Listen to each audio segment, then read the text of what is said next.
amashimwe nzanye iwawe, nuzuye urukundo mwami wanjye, nuzuye ibyishimo shimwa Mana. Izina Yesu rifite imbaraga,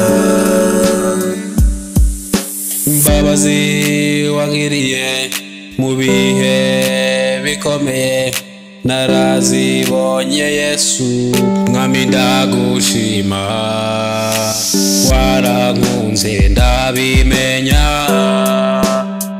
nanjye ndagukunda tuzasazana. Ndagusabye ngumpa amahoro n'umuryango wanjye turagukunda.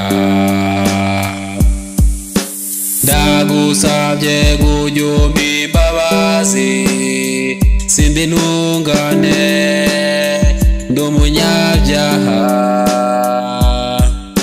abanzi banjye ubandebere ukureho ibyo batega n'ibyo bavuga byose mwami. Haleluya, haleluya, haleluya, haleluya. Nuzuye amashimwe nzanye iwawe, nuzuye urukundo mwami wanjye, nuzuye ibyishimo shimwa Mana. Izina Yesu rifite imbaraga,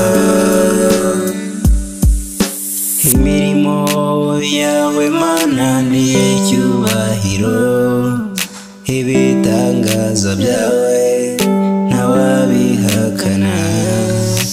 Warakoze kutwimana ukaturinda igihe Satani yari yaturiye, suko turi beza hoya, impuhwe zawe zidashira ziturinze kugera ubu turacyahumeka.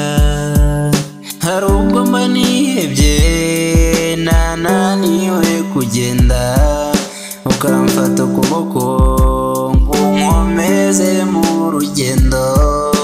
Nciye bugufi kubw'ibyaha bitagira ingano, nyambika imbaraga zawe zo kunesha intangarugero.